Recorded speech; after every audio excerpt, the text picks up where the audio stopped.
Hello everyone. आज हम एक नया टॉपिक स्टार्ट करने जा रहे हैं जिसका नाम है फेज रूल। फेज रूल एक कॉमन सा रूल है जो कि हमें हेल्प करता है एक फेज डायग्राम को समझने के लिए।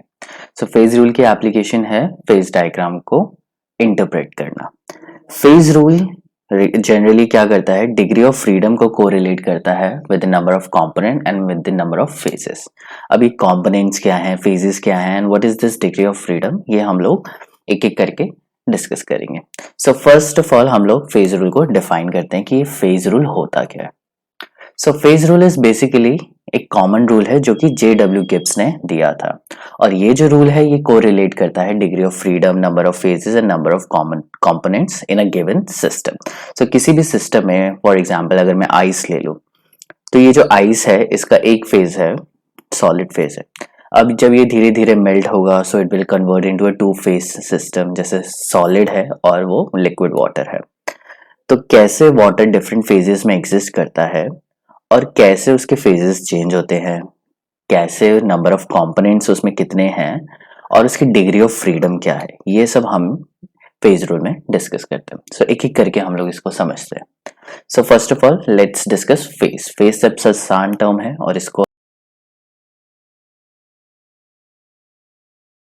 हम देख सकते हैं physically distinct part of a system which is separated from other parts of the system by definite boundary surfaces. Phase कुछ भी हो सकता है, लाइक सॉलिड, लिक्विड, गैस। और ये क्या होता है, फिजिकली डिस्टिंक्ट होता है, मतलब एकदम अलग दिखेगा। एक फेज अलग दिखेगा, दूसरा फेज अलग दिखेगा, और ये जो दोनों फेजेस होंगे एक दूसरे से सेपरेट होंगे थ्रू अ बाउंड्री। दोनों के बीच में एक बाउंड्री होनी चाहिए। फॉर एग्जाम्पल अगर तुम वाटर को ऑयल में डाल दो तो ऑयल एक सेपरेट फेज बना लेता है, वाटर एक सेपरेट फेज बना लेता है, और दोनों के बीच में एक बाउंड्री होती है। There are two phases. और ये जो फेजेस की सबसे बढ़िया बात ये होती है कि ये फिजिकली डिस्टिंक्ट होते हैं, ये दूर से ही देख के पता चल जाते हैं कि ये अलग हैं या नहीं है। लाइक चीनी है और नमक है, दोनों को तुम आंखों से डिस्टिंग्विश कर सकते हो, ये चीनी के क्रिस्टल्स हैं और ये नमक के क्रिस्टल्स हैं। ठीक है, तो फेजेस उसमें दो हो जाएंगे।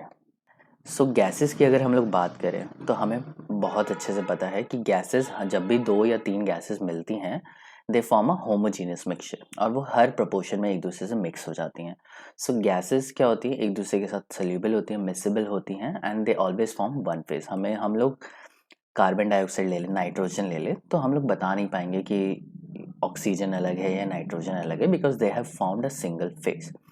एयर सबसे अच्छा एग्जाम्पल है। एयर में बहुत सारी गैसेस हैं और इनके बीच में कोई बाउंड्री नहीं होती है। अगर बाउंड्री नहीं है तो obviously it is a single phase.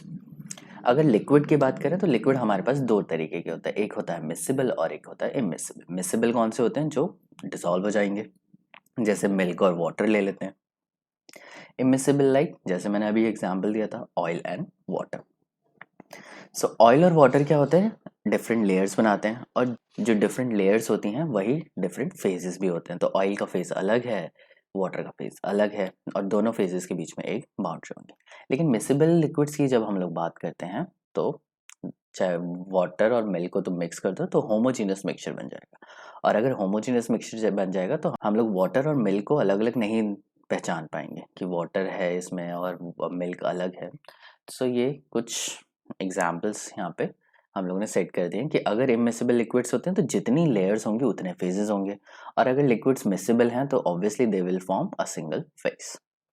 Now let's talk about solid. Solid में जो नंबर ऑफ फेजेस होते हैं वो डिपेंड करते हैं कि कितने सॉलिड्स प्रेजेंट हैं। हर एक सॉलिड की एक डेफिनेट बाउंड्री होती है, क्योंकि हमें पता है सॉलिड के पास एक डेफिनेट शेप और डेफिनेट वॉल्यूम होती है। तो अगर शेप होगी तो ऑब्वियसली डेफिनेट बाउंड्री होगी। जितने सॉलिड तुम मिक्स करोगे उनके सबकी एक डेफिनेट बाउंड्री होगी, और तुम क्लियरली बता सकते हो ये फेज अलग है और ये फेज अलग है, एक्सेप्ट फॉर अलॉयज। अलॉयज क्या होता है, होमोजीनियस मिक्सचर है। फॉर एग्जांपल कॉपर है और तुमने उसको जिंक के साथ मिक्स कर दिया, या गोल्ड है, गोल्ड को तुमने सिल्वर के साथ मिक्स कर दिया या कॉपर के साथ मिक्स कर दिया, तो हम लोग दोनों को सेपरेटली नहीं देख पाते कि ये गोल्ड है और ये कॉपर है। दोनों क्या होते हैं, एकदम से अच्छे से यूनिफॉर्मली मिक्स हो जाते हैं, और अगर वो यूनिफॉर्मली मिक्स होंगे तो they form a homogeneous solution, solid solution. और जब होमोजीनियस सॉलिड सोल्यूशन बनता है तो हम लोग नहीं पहचान पाते। अगर हमारे पास अलॉयज हैं तो उस केस में नंबर ऑफ फेजेस एक ही रहेगा, और अगर हमारे पास बाकी चीज़ें हैं तो बाकी डिफरेंट सॉलिड्स हैं तो number of solids is equal to the number of phases. अगर जैसे हमारे पास कुछ एग्जाम्पल हो गए ग्रेफाइट एंड डायमंड, तो कार्बन के दो अलग अलग एलोट्रॉप्स हैं। सो अगर एलोट्रॉप्स हमारे पास अलग अलग होते हैं तो वो अलग अलग फेजेस को एक्सप्लेन करते हैं। सो ग्रेफाइट और डायमंड अगर दोनों को मैं मिक्स कर दूं तो ग्रेफाइट अलग पहचाना जाएगा, डायमंड अलग पहचाना जाएगा। हम लोग आंखों से देख के ही बता देंगे कि वो ग्रेफाइट है या फिर वो डायमंड है। सल्फर में भी अगर उसकी दो एलिट्रॉपिक फॉर्म है, रोम्बिक और मोनोक्लिनिक, तो अगर रोम्बिक है और मोनोक्लिनिक है तो उसको हम लोग बोलेंगे दो फेजेस। सो जितने एलिट्रोपिक फॉर्म्स होंगे उतने ही फेजेस उसके कंसिडर किए जाते हैं। Next we come to a very important and very difficult part which is number of component. अब नंबर ऑफ कंपोनेंट्स क्या होता है, थोड़ा बहुत हमारे लिए डिफिकल्ट हो जाता है समझना, बिकॉज ये थोड़ा टेक्निकल है। टेक्निकल क्यों है, क्योंकि कंपोनेंट्स अलग होते हैं और कॉन्स्टिट्यूएंट्स अलग होते हैं। अब कैसे होते हैं, I will be telling you in a few minutes. So number of components को हम लोग कैसे डिफाइन करेंगे, it is basically the smallest number of independent chemical constituent by mean of which each and every phase can be express. तो minimum number of independent chemicals होते हैं जिनके basis पे हम लोग सिस्टम को और सिस्टम की डिफरेंट फेजेस को एक प्रॉपरली एक्सप्रेस कर सकते हैं।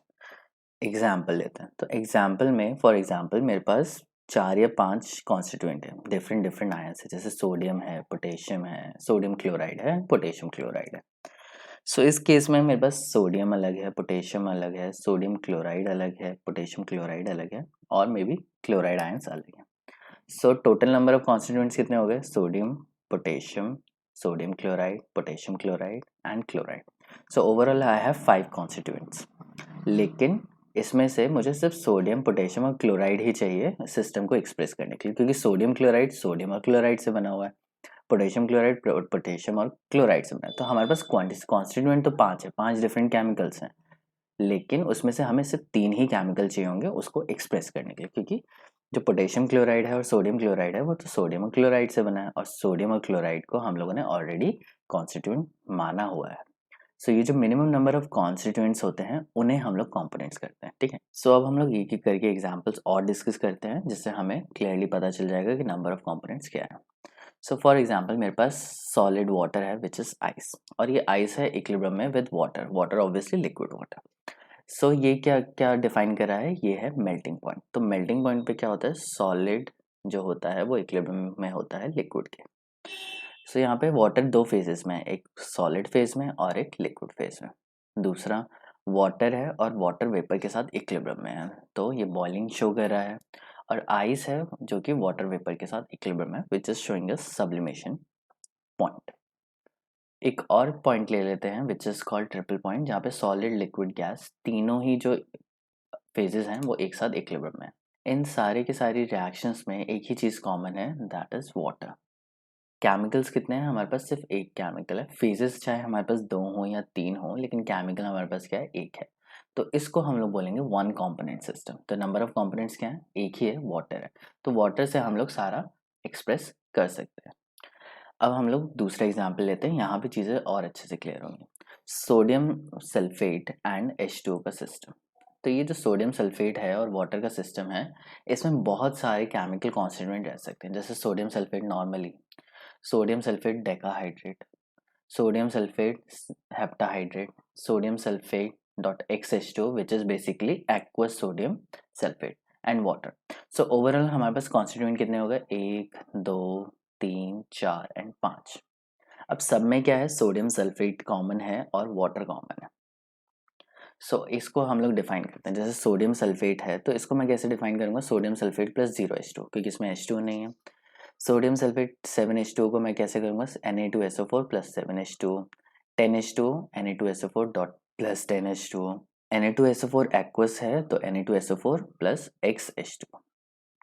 और सॉलिड, लिक्विड, गैस अगर मेरे पास 3 डिफरेंट फॉर्म में हो सकता है वाटर, तो इसमें 0 Na2SO4 plus H2। So basically यहाँ पे हमें पता चल रहा है कि मिनिमम मुझे 2 केमिकल्स रिक्वायर्ड हैं, एक तो Na2SO4 और एक वाटर। और अगर मेरे पास मिनिमम ये दोनों हैं तो मैं सारे फेजेस को एक्सप्लेन कर सकता हूँ। So minimum number of chemicals जो हमें सबको एक्सप्लेन करने के लिए चाहिए which is 2। Let's move to another example. For example हमारे पास कैल्शियम कार्बोनेट है, और ये जो कैल्शियम कार्बोनेट है ये इक्विलिब्रियम में है calcium oxide with carbon dioxide. तो कैल्शियम कार्बोनेट को जब हम लोग हीट करते हैं तो वो कैल्शियम ऑक्साइड और कार्बन डाइऑक्साइड में कन्वर्ट हो जाता है। सो अगर हम लोग फेजेस की बात करें तो गैस तो एक अलग फेज बनाएगा। Calcium oxide and calcium carbonate are two solids, तो इन दोनों सॉलिड्स हैं और दो अलग अलग सॉलिड्स हैं तो ऑब्वियसली डिफरेंट फेज में होंगे। So overall we have number of phases कितने हो गए हमारे पास 3। अब अगर मुझे कैल्शियम कार्बोनेट को एक्सप्लेन करना है तो मैं CaO ले सकता हूँ प्लस CO2 ले सकता हूँ, क्योंकि हमारे पास law of conservation of mass है। तो अगर रिएक्शन हो रही है तो टोटल नंबर ऑफ मतलब जो मास ऑफ रिएक्टेंट है और मास ऑफ प्रोडक्ट है ओवरऑल क्या होना चाहिए, सेम होना चाहिए। सो अगर मुझे इसका मास पता है और इसका मास पता है तो मैं ऑब्वियसली कार्बन डाइऑक्साइड का मास निकाल सकता हूँ, या मुझे इन दोनों का पता है तो ऑब्वियसली मैं कैल्शियम कार्बोनेट का मास उस केस में निकाल सकता हूँ, क्योंकि मुझे पता होगा कि इनिशियली मैंने कितना लिया है। So on that basis calcium carbonate को एक्सप्लेन करने के लिए मुझे CaO प्लस CO2 चाहिए, CO को एक्सप्लेन करने के लिए मुझे बस CaO चाहिए और CO2 एक्सप्लेन करने के लिए मेरे को बस CO2 चाहिए। लेकिन कैल्शियम कार्बोनेट को एक्सप्लेन करने के लिए minimum we required CaO plus CO2। तो अगर मुझे ये दोनों चीज़ें रिक्वायर्ड हैं सो ओवरऑल मिनिमम केमिकल्स जो मुझे पूरे सिस्टम को एक्सप्लेन करने के लिए रिक्वायर्ड हैं विच इज़ 2। अब नंबर ऑफ कंपोनेंट 2 हो सकते हैं, इट इज़ नॉट नेसेसरी कि कैल्शियम ऑक्साइड और कार्बन डाइऑक्साइड होंगे, कुछ भी हो सकते हैं, ठीक है। हमें बस नंबर से मतलब है, हमें ये मतलब नहीं है कि कौन से 2 रिक्वायर्ड हैं। सो दो कोई से भी हो सकते हैं। अब मैं कैल्शियम कार्बोनेट को CaCO3 की तरह कर सकता हूँ प्लस 0 CO, ठीक है। CaO क्या हो गया, 1 CaO plus 0 CaCO3। Carbon dioxide को पता लगाने के लिए हम लोग कैल्शियम कार्बोनेट में से कैल्शियम ऑक्साइड का मास माइनस कर सकते हैं। सो इस तरीके से यहाँ से भी हमारे जो नंबर ऑफ कंपोनेंट्स आ रहे हैं वो कितने आ रहे हैं, 2 ही आ रहे हैं, ठीक है। सो number of component will remain 2, मतलब मिनिमम 2 केमिकल्स हमें चाहिए इस पूरे सिस्टम को एक्सप्लेन करने के लिए, हमें 3 केमिकल्स नहीं चाहिए। All the number of constituents कितने हैं, 3 हैं, लेकिन नंबर ऑफ कंपोनेंट्स कितने हैं, 2 हैं। सो यहाँ पे नंबर ऑफ कंपोनेंट्स हमारे 2 हो गए। अब नंबर ऑफ कंपोनेंट्स, ऐसे बहुत सारी रिएक्शंस हो सकती हैं सिस्टम में। सो नंबर ऑफ कंपोनेंट्स को एक्सप्लेन करने के लिए we have a formula which is C is equal to C prime minus R minus Z। अभी C प्राइम क्या है, C prime is equal to the number of the constituents, तो कितने constituents हमारे पास हैं। तो जैसे यहाँ पे calcium carbonate CaO and CO2, तो नंबर ऑफ कंपोनेंट्स हमारे पास कितने हैं, 3। नंबर ऑफ रिएक्शंस, अब R stands for number of reaction, तो नंबर ऑफ रिएक्शन हमारे पास कितनी है, एक ही रिएक्शन है, कैल्शियम कार्बोनेट हीट करके डिकम्पोज हो रहा है calcium oxide plus carbon dioxide में। And Z stands for the restriction involve, तो यहाँ पे क्या रिस्ट्रिक्शन है, फिलहाल यहाँ पे तो कोई रिस्ट्रिक्शन नहीं है। सो 3 माइनस 1 इज इक्वल टू 2। सो इस तरीके से हम लोग इजीली फाइंड आउट कर सकते हैं कि नंबर ऑफ कंपोनेंट्स क्या। Now what is this restriction involve, restriction कुछ भी हो सकता है। रिस्ट्रिक्शन लाइक कि इलेक्ट्रोन्यूट्रलिटी प्रिंसिपल फॉलो हो सकता है कि नंबर ऑफ कैटायंस क्या होंगे, नंबर ऑफ एनायंस के इक्वल होंगे, क्योंकि सिस्टम हमेशा न्यूट्रल रहता है। सो अब हम लोग पढ़ते हैं अमोनियम क्लोराइड सिस्टम। अब ये जो अमोनियम क्लोराइड सिस्टम है इसमें नंबर ऑफ फेजेस की अगर हम लोग बात करें तो हमारे पास NH3 गैस है और HCl गैस है। अब 2 गैसेस हैं और गैसेस हमेशा एक ही फेज बनाती हैं। सो एक फेज इनका हो गया और ammonium chloride which is solid, तो हमारे पास ओवरऑल 2 फेजेस हो गए। सो नंबर ऑफ कंपोनेंट्स अगर हम लोगों को देखना पड़ेगा तो नंबर ऑफ कॉन्स्टिट्यूएंट तो हमारे पास 3 हो गए, ठीक है। हमारे पास अमोनियम क्लोराइड है एक कॉन्स्टिट्यूएंट, एक NH3 कॉन्स्टिट्यूएंट हो गया और एक HCl, हमारे पास 3 कॉन्स्टिट्यूएंट हो गया।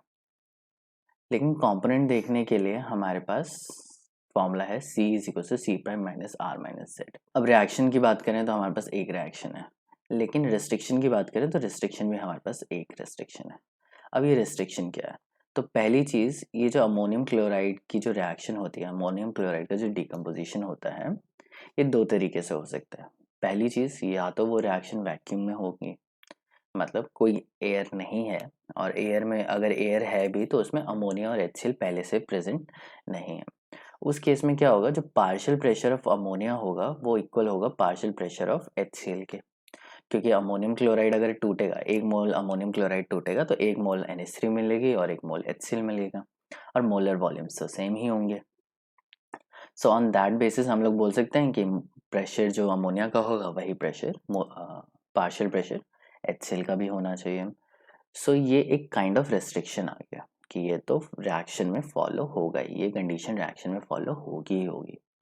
सो उसमें करेंगे तो 3 - 1 - 1 is equal to 1। So overall हमारा जो नंबर ऑफ कंपोनेंट्स हैं वो क्या है, एक है। अब ये एक कंपोनेंट कुछ भी हो सकता है, अमोनियम क्लोराइड भी हो सकता है, NH3 भी हो सकता है, HCl भी हो सकता है। अब कंपोनेंट दो भी हो सकते हैं हमारे। दो कैसे होंगे? दो तब होंगे जब हमारा रिस्ट्रिक्शन फॉलो नहीं होगा। फॉर एग्जांपल मेरे पास अमोनियम क्लोराइड है और उसको मैं डिसोसिएट कर रहा हूँ, उसको हीट कर रहा हूँ, डिकम्पोज करने की कोशिश कर रहा हूँ। और जब मैं उसे डिकम्पोज कर रहा हूँ तो जिस वेसल में, फॉर एग्जांपल मेरे पास एक कॉनिकल फ्लास्क है और उस कॉनिकल फ्लास्क में मैंने कॉर्क लगा दी ऊपर से, और यहाँ पे मैंने डाल दिया अमोनियम क्लोराइड, और इसमें मैंने क्या किया, कुछ अमाउंट ऑफ HCl मैंने पहले से ही ऐड कर दिया। सो अमोनियम क्लोराइड को अब मैं हीट कर रहा हूँ HCl में। तो जब अमोनियम क्लोराइड को HCl में मैं हीट करूंगा तो ऑब्वियसली अमोनिया और HCl प्रोड्यूस होंगे, और इस पॉइंट पे क्या होगा कि number of moles of ammonia क्या होंगे, कम होंगे as compare to number of moles of HCl। और अगर इनके नंबर ऑफ मोल्स चेंज हो जाएंगे तो ऑब्वियसली उनका पार्शियल प्रेशर चेंज हो जाएगा। सो यहाँ पे जो हम लोगों ने फर्स्ट केस में जो रिस्ट्रिक्शन लिया था, अब वो is no longer valid in this case. तो अगर रिस्ट्रिक्शन वैलिड नहीं होगा तो रिस्ट्रिक्शन 0 आ जाएगा, 3 - 1 is equal to 2। So overall क्या हो जाएगा, हमारे नंबर ऑफ कंपोनेंट्स 2 हो जाएंगे इस केस में अमोनियम क्लोराइड में। मूविंग अहेड, अब हम लोग बात करते हैं डिग्री ऑफ फ्रीडम की। अब ये जो डिग्री ऑफ फ्रीडम होता है, ये होता क्या है? डिग्री ऑफ फ्रीडम को हम लोग पहली चीज वेरिएंस भी बोलते हैं। और ये वेरिएंस क्या है? It is the minimum number of variables. Variables क्या हैं? किसी भी फेस को चेंज करने के लिए उसके ऊपर प्रेशर हो सकता है, चेंज हो सकता है, टेम्परेचर चेंज हो सकता है, कॉन्सेंट्रेशन चेंज हो सकती है, और भी कुछ वेरिएबल्स हो सकते हैं। So it is basically the minimum number of variables जो हमें रिक्वायर्ड होते हैं एक सिस्टम को एक्यूरेटली डिफाइन करने के लिए। फॉर एग्जाम्पल मेरे पास आइस है, तो आइस का मैं फेस कैसे चेंज कर सकता हूँ? उसके ऊपर प्रेशर लगा के मैं चेंज कर सकता हूँ, या उसका टेम्परेचर इंक्रीज डिक्रीज करके मैं चेंज कर सकता हूँ। तो जो फेज है वो किस पे डिपेंड है? वो डिपेंड कर रहा है प्रेशर, और वो डिपेंड कर रहा है टेम्परेचर। सो मिनिमम मेरे को टेम्परेचर और प्रेशर पता होना चाहिए, ओनली देन मैं उस फेस को डिफाइन कर सकता हूँ वाटर के केस में, क्योंकि जो मेल्टिंग पॉइंट हो गया, बॉइलिंग पॉइंट हो गया, या सॉलिड लिक्विड गैस है वाटर, वो इन दोनों के ऊपर मिनिमम डिपेंड करता है। अगर कॉन्सेंट्रेशन की बात करें, सो 1 लीटर में वाटर लूंगा या 2 लीटर में वाटर लूंगा, मेल्टिंग पॉइंट क्या रहेगा? सेम ही रहेगा। सो जो फेज होता है वो उनकी कॉन्सेंट्रेशन पे डिपेंड नहीं करता। लेकिन अगर हम लोग सोल्यूशंस की बात करें तो सोल्यूशंस में क्या होता है कि जो मेल्टिंग पॉइंट है उस सोल्यूशन का, या बॉइलिंग पॉइंट ऑफ सोल्यूशन है, वो कॉन्सेंट्रेशन पे भी डिपेंड करता है। अगर हमने कोई इम्प्योर सोल्यूशन लिया, अगर प्योर सॉल्वेंट ले रहे हैं तो वो कॉन्सेंट्रेशन पे इंडिपेंडेंट होता है, तो मिनिमम टेम्परेचर और प्रेशर चाहिए होता है। लेकिन अगर सोल्यूशन की बात करें तो प्रेशर भी चाहिए होगा, टेम्परेचर भी चाहिए होगा, कॉन्सेंट्रेशन भी चेंज होगा। अगर मेरे पास वाटर है और उसमें नमक की कॉन्सेंट्रेशन में कम ज़्यादा करता हूँ तो उसका बॉइलिंग पॉइंट डेफिनेटली चेंज होगा। हम लोगों ने कॉलिगेटिव प्रॉपर्टीज पढ़ रखा है, और कॉलिगेटिव प्रॉपर्टीज क्या करते हैं? जब भी इम्प्योरिटी डालते हैं तो मेल्टिंग पॉइंट डिक्रीज हो जाता है, बॉइलिंग पॉइंट इंक्रीज हो जाता है। और ये किस पे डिपेंड करता है? नंबर ऑफ पार्टिकल्स जो हम लोगों ने उसके अंदर ऐड किए, नंबर ऑफ मोल्स ऐड किए। तो ज़्यादा ऐड करेंगे तो ज़्यादा डिप्रेशन और ज़्यादा एलिवेशन हो जाएगा। सो हमें बहुत सारे डिफरेंट फैक्टर्स हैं जो एक फेस को डिफाइन कर सकते हैं। So degree of freedom is basically कितने वेरिएबल्स मुझे चाहिए इस सिस्टम को डिफाइन करने के लिए, दैट्स इट। सो एक एग्जांपल लेते हैं, वाटर लिक्विड। अब जब वाटर लिक्विड है तो वाटर लिक्विड है या नहीं है ये हमें कब पता चलेगा? अगर मुझे प्रेशर पता है और अगर मुझे टेम्परेचर पता है। अगर ये दो चीज़ें मुझे पता है तो मैं डेफिनेटली बता सकता हूँ ये टेम्परेचर है, ये प्रेशर है, तो वाटर लिक्विड होगा या वाटर सॉलिड होगा या वाटर गैसेस फॉर्म में होगा, वाटर वेपर की फॉर्म में होगा। सो मिनिमम नंबर ऑफ वेरिएबल्स कितने होते हैं यहाँ पे? 2 होते हैं। So basically degree of freedom हमारी क्या होगी यहाँ पे? 2 होगी। अब अगर मैं मेल्टिंग पॉइंट की बात करूँ, अब मैंने बोला कि मेरे पास आइस है और इसका मेल्टिंग पॉइंट कितना होगा? सो डेफिनेटली तुम बता दोगे 0 डिग्री सेल्सियस है। अब ये जो मेल्टिंग पॉइंट है ये 0 डिग्री सेल्सियस तो ठीक है, तो 0 डिग्री सेल्सियस है तो मतलब मेल्टिंग पॉइंट तो डिपेंड ही नहीं करता। डेफिनेटली मेल्टिंग पॉइंट डिपेंड करता है, लेकिन किस पे डिपेंड करता है? प्रेशर पे डिपेंड करता है। नॉर्मल कंडीशंस के अंदर हमारा जो प्रेशर होता है वो 1 atm होता है, तो प्रेशर जनरली कांस्टेंट रहता है। सो उस 1 atm के प्रेशर पे जो मेल्टिंग पॉइंट होता है वाटर का इज 0 डिग्री सेल्सियस, ठीक है। लेकिन अगर मैं उसको पहाड़ के ऊपर ले जाऊं जहाँ पे प्रेशर कम है, या उसको मैं सी लेवल के नीचे ले जाऊं, तब वाटर का मेल्टिंग पॉइंट चेंज हो जाएगा। अब वाटर का मेल्टिंग पॉइंट चेंज हो जाएगा तो उस टाइम वाटर का मेल्टिंग पॉइंट 0 डिग्री नहीं रहेगा, उससे कम या ज़्यादा हो सकता है। सो मेल्टिंग पॉइंट क्या करता है, या टेम्परेचर और प्रेशर दोनों के ऊपर डिपेंड करता है, लेकिन मेल्टिंग पॉइंट पे वाटर सॉलिड और लिक्विड दोनों इक्विलिब्रियम पे हैं, 2 फेजेस हैं, और यहाँ पे हमें दोनों चीज़ें नहीं चाहिए। जैसे मैंने तुमसे पूछा टेम्परेचर मेल्टिंग पॉइंट कितना है, तो तुमने डायरेक्टली बोल दिया 0 डिग्री सेल्सियस, क्योंकि तुम्हें प्रेशर पहले से ही पता है कि 1 atm प्रेशर है। सो यहाँ पे डिग्री ऑफ फ्रीडम क्या है, 1 है।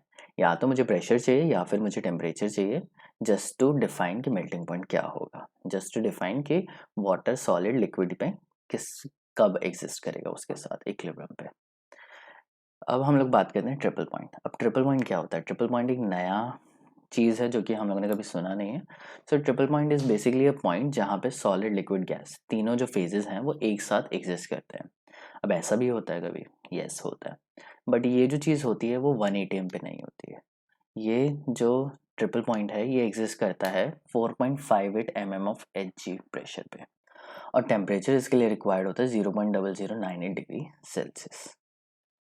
तो टेम्परेचर क्या 0 डिग्री के काफ़ी पास है, 0 डिग्री से थोड़ा सा ऊपर है, लेकिन प्रेशर कितना होना चाहिए, अगर प्रेशर तुम रिड्यूस कर दो 4.58 mm ऑफ Hg पे, तो सॉलिड लिक्विड गैस तीनों एक साथ एग्जिस्ट कर सकते हैं। ये जो ट्रिपल पॉइंट होता है ये कांस्टेंट होता है, ये टेम्परेचर और प्रेशर पे बिल्कुल डिपेंड नहीं करता, इसकी वैल्यू क्या है, फिक्स्ड है। सो फॉर एग्जांपल अगर तुम्हें टेम्परेचर प्रेशर याद है तो मैं तुमसे पूछूँ what is the triple point of water, तो तुम इजीली मुझे बता सकते हो कि ट्रिपल पॉइंट एक ऐसा पॉइंट होता है जहाँ पे सॉलिड लिक्विड गैस तीनों एक साथ एग्जिस्ट करते हैं, ये 0.0098 डिग्री सेल्सियस पे एग्जिस्ट करता है, और प्रेशर उस टाइम पे 4.58 mm Hg होना चाहिए। सो यहाँ पे डिग्री ऑफ फ्रीडम क्या है, यहाँ पे डिग्री ऑफ फ्रीडम है 0, क्योंकि सिस्टम के पास फ्रीडम ही नहीं है, सिस्टम चेंज हो ही नहीं सकता, सिस्टम के पास एक कांस्टेंट वैल्यू है। अगर वो उस वैल्यू से थोड़ा सा भी चेंज हुआ तो ट्रिपल पॉइंट गायब, वहाँ पे ट्रिपल पॉइंट एग्जिस्ट नहीं करेगा।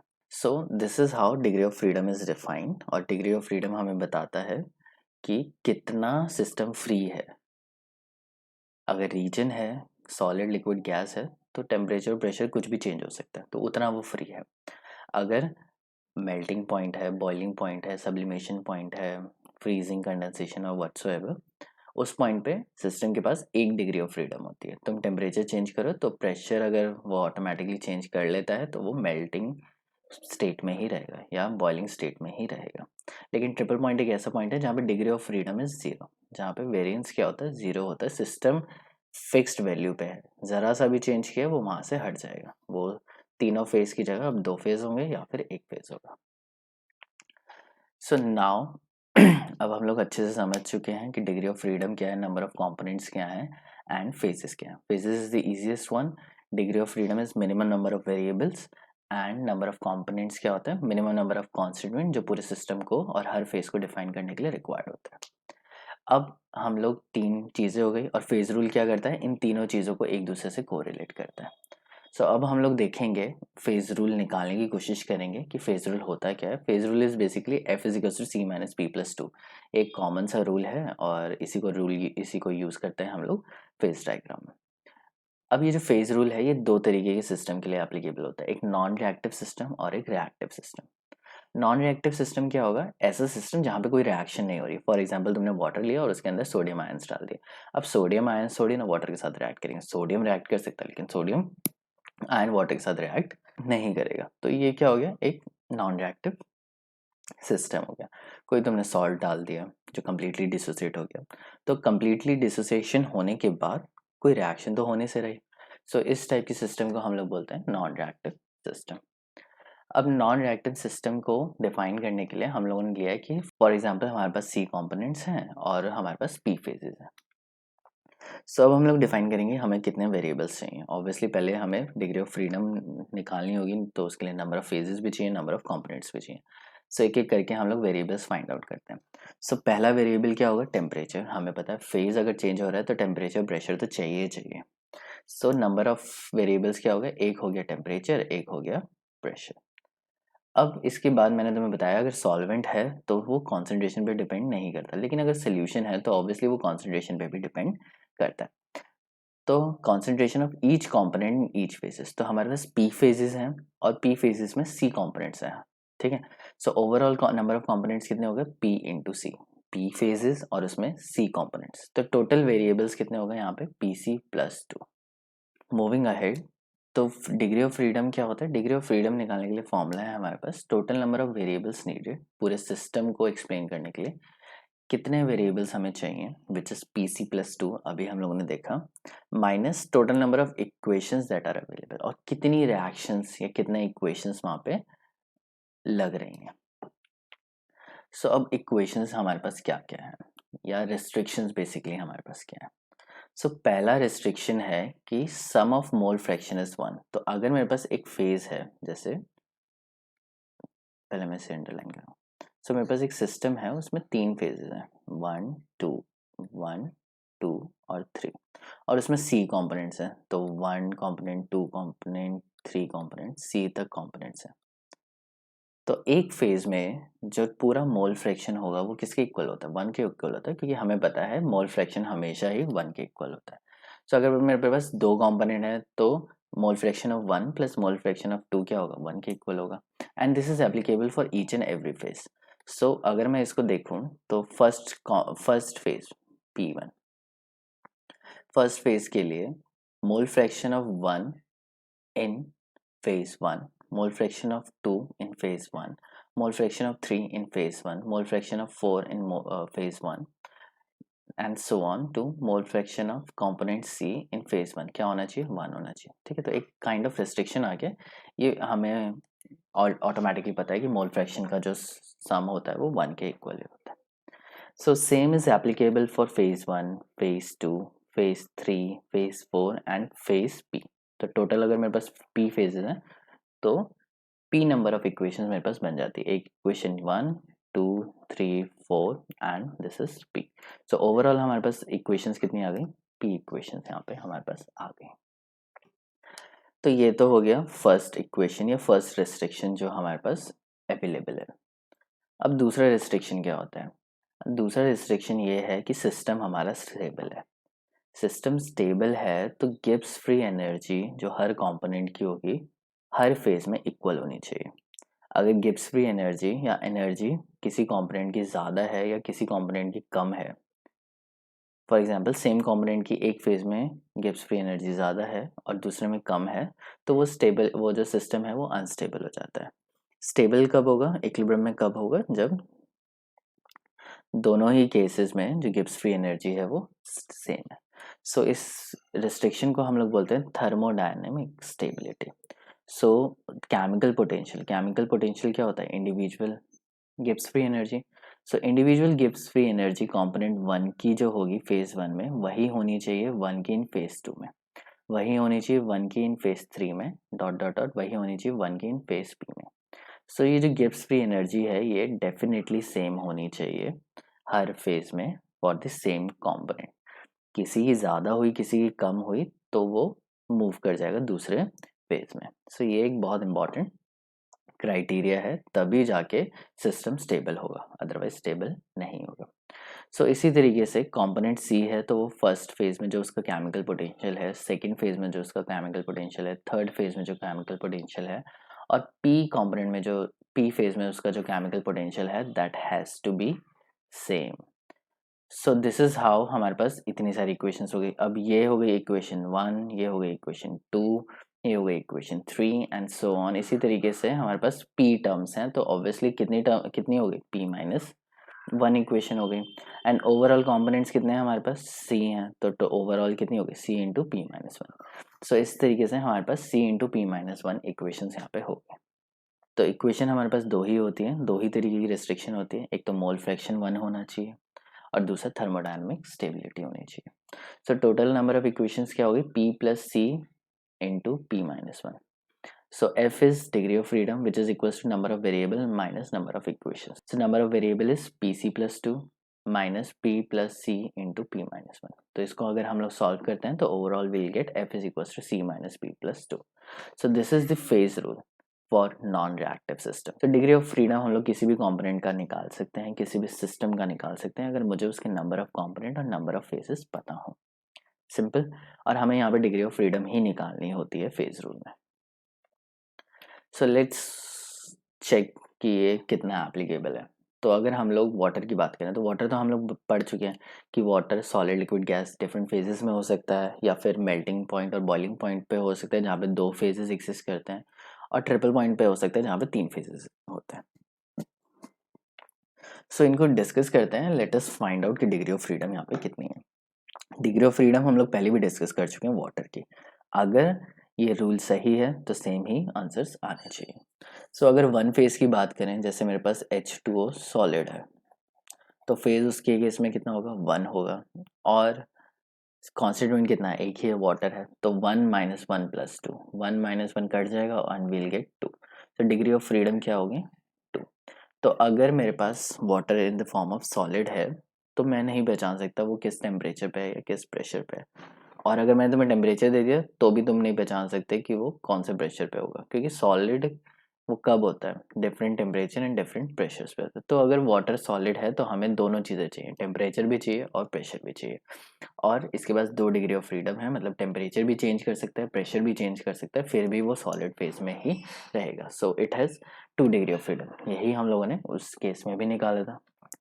अब अगर मैं फेज इक्वल टू 2 ले लूँ, फेज 2 कब होगा, मेल्टिंग पॉइंट पे जहाँ पे सॉलिड और लिक्विड एक साथ इक्विलिब्रियम में होंगे, बॉइलिंग पॉइंट पे जहाँ पे लिक्विड और गैस एक साथ इक्विलिब्रियम में होंगे, या सब्लिमेशन पॉइंट पे, कंडेंसेशन पॉइंट पे, एंड व्हाटसोएवर। सो यहाँ पे हमारे पे फेजेस कितने हैं, 2।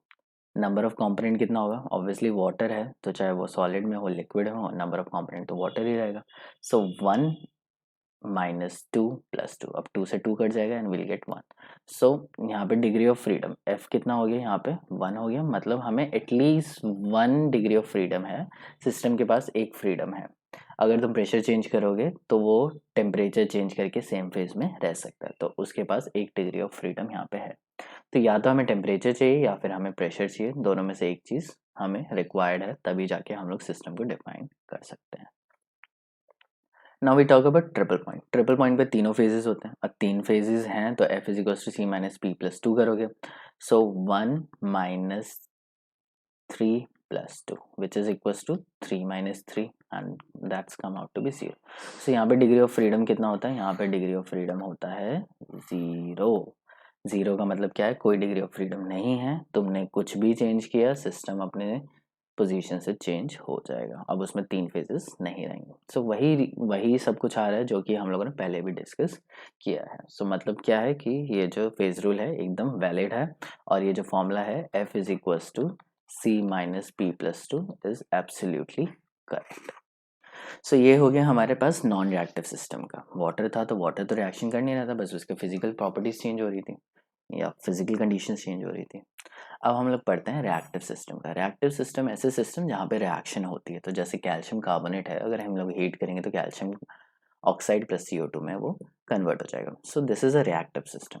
अब रिएक्टिव सिस्टम के लिए मैंने एक इक्वेशन चूज की है, जैसे V1 + V1 × A1 + V2 × A2, ये नंबर ऑफ मोल्स हैं, V1 V2 V3 V4 number of moles हैं, और A1 A2 रिएक्ट कर रहे हैं to give A3 and A4, जिसमें जो V जितने भी V हैं इन सब की जो वैल्यू है वो पॉजिटिव होगी। ऑब्वियसली एक रिएक्शन में हमेशा पॉजिटिव होगा, नेगेटिव होगा तो मतलब वो रिएक्टेंट की साइड पे आ गया। सो हमारे पास बेसिकली C कॉन्स्टिट्यूएंट्स हैं और इस तरीके की एक रिएक्शन यहाँ पे हो रही है।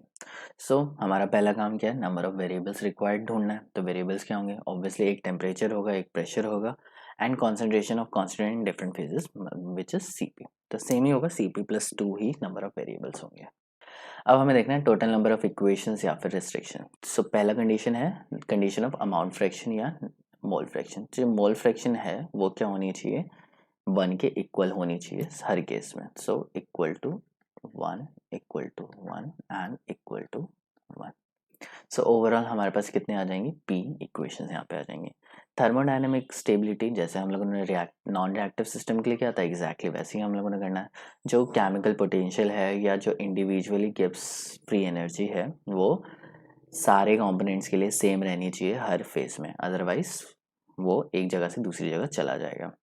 सो थर्मोडायनेमिक स्टेबिलिटी है, मतलब सिस्टम स्टेबल है, और अगर वो स्टेबिलिटी को अप्रोच कर चुका है तो definitely we have C × P - 1 equation. अब ये दो इक्वेशंस तो डेफिनेटली सेम ही है जैसे रिएक्टिव सिस्टम के लिए थी। अब हमारे पास आता है एक different equation delta R G change in Gibbs free energy for this reaction must be equal to 0, और वो क्या होगा, summation of V J into mu J. Mu J क्या है, इंडिविजुअल कॉम्पोनेंट का केमिकल पोटेंशियल है, एंड वी जे क्या है, number of moles. So zero कब होगा, V3 μ3 plus V4 μ4 minus V1 μ1 minus V2 μ2। अब रिएक्टेंट के लिए यहाँ पे नंबर ऑफ मोल्स पॉजिटिव लेते हैं, और for products we consider it positive and for reactant we consider it negative. क्योंकि जो टोटल चेंज इन एंथैल्पी है, ये total change in Gibbs free energy क्या होगा, वो क्या होगा, प्रोडक्ट माइनस रिएक्टेंट, तो प्रोडक्ट में से रिएक्टेंट की जो एनर्जी है वो माइनस कर देंगे। सो ओवरऑल हमें बस ये इक्वेशन आ गई, तो ओवरऑल हमारी इक्वेशन क्या हो गई, एक से बढ़ गई। सो P प्लस सी इंटू पी माइनस वन तो पहली सी थी, उसमें वन हम लोगों ने बेसिकली ऐड कर दिया।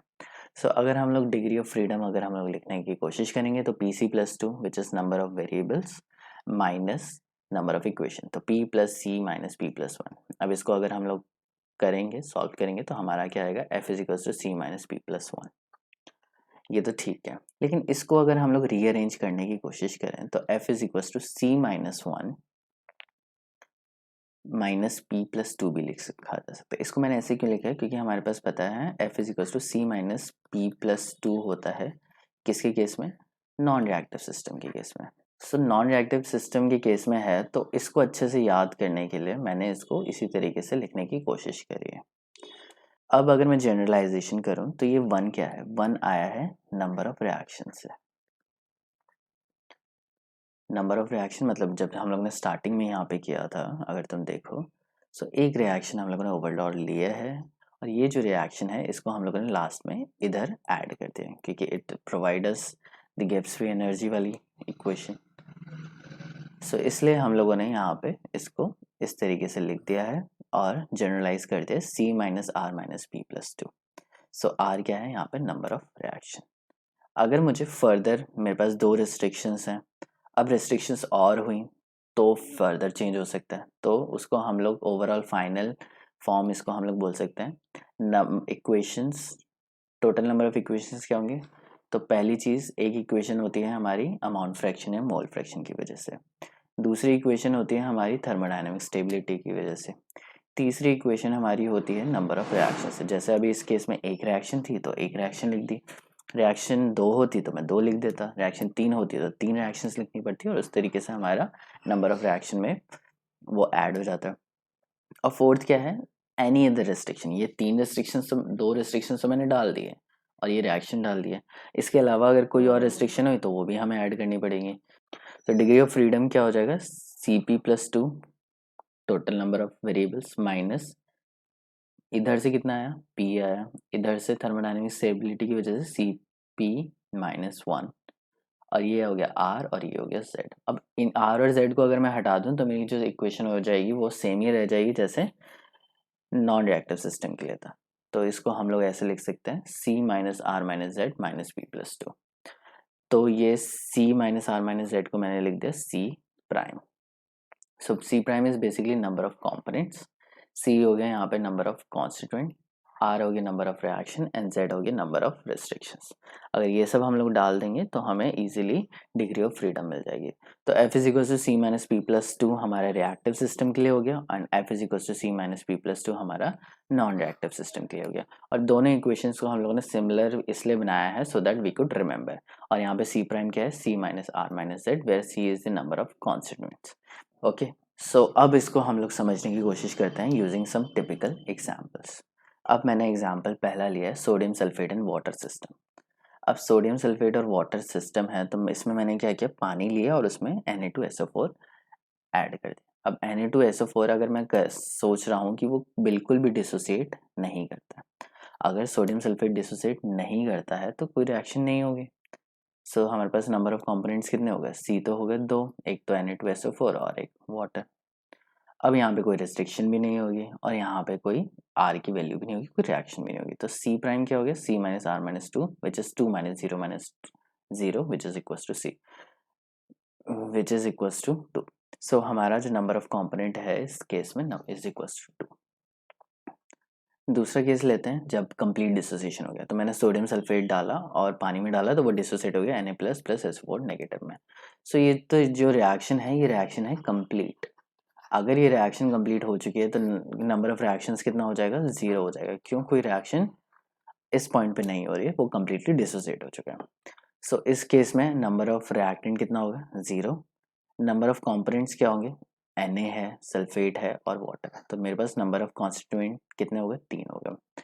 सो नंबर ऑफ कंपोनेंट्स कितने होते हैं, C prime is equal to C minus R minus Z। तो C मेरा हो गया 3, R हो गया मेरा 0। अब मुझे देखना है रिस्ट्रिक्शन। अब रिस्ट्रिक्शन इस केस में क्या है, अगर सोडियम सल्फेट डिसोसिएट होगा तो 2 मोल सोडियम प्रोड्यूस होगा और 1 मोल SO4 होगा। और अगर सोडियम सल्फेट सारा डिसोसिएट हो चुका है तो number of moles of sodium क्या होंगे, ऑब्वियसली डबल होंगे number of moles of sulphate के। सो ये एक तरीके की रिस्ट्रिक्शन यहाँ पे इम्पोज हो गई, ये रिएक्शन में फॉलो होनी ही चाहिए। और अगर ये रिएक्शन फॉलो हो रही है तो Z हमारा 1 हो गया, 3 माइनस 1 इज इक्वल टू 2। तो नंबर ऑफ कंपोनेंट्स क्या हो गए, 2 हो गए। अब बड़ी अच्छी बात यह है कि नंबर ऑफ कंपोनेंट चाहे तुम कितनी भी रिस्ट्रिक्शन इम्पोज कर दो वो सेम ही रहता है। यहाँ पे कितना था, 2 था, और यहाँ पे भी कितना आएगा, 2 आएगा। अब तीसरा केस करते हैं, यहाँ पे भी 3 आएगा। अब मैंने अज्यूम किया कि जो Na2SO4 है वो कम्प्लीटली डिसोसिएट नहीं हुआ है, वो पार्शियली डिसोसिएट हुआ है।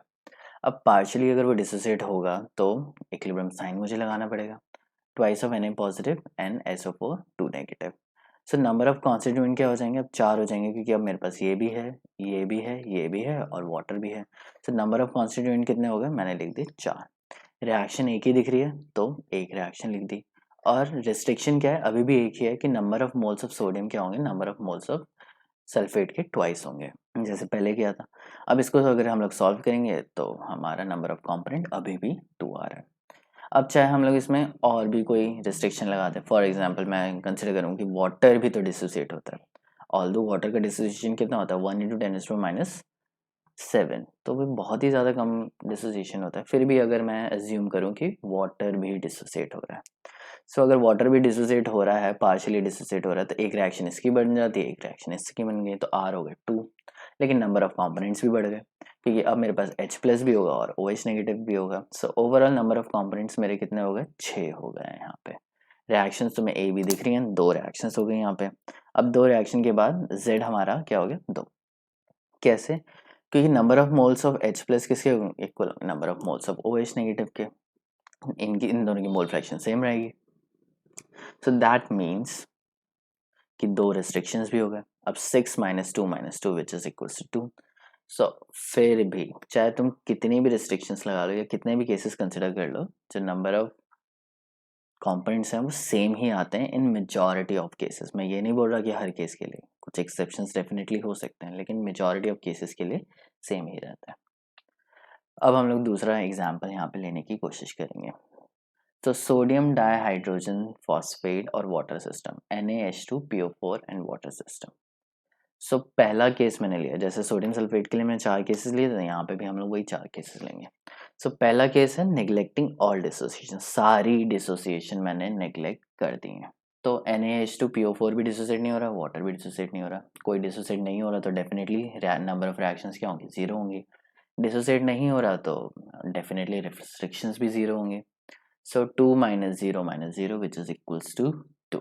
तो ये सिस्टम कितना हो गया, 2 कॉम्पोनेंट सिस्टम हो गया।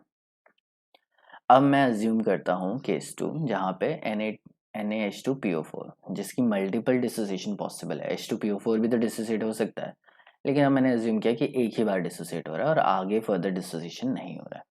In that case number of reaction क्या बढ़ जाएगी, एक बन जाएगी, और रिस्ट्रिक्शन भी एक बन जाएगा। रिस्ट्रिक्शन एक क्या होगा, जो मोल फ्रैक्शन होगी सोडियम की वही मोल फ्रैक्शन होगी H2PO4 की।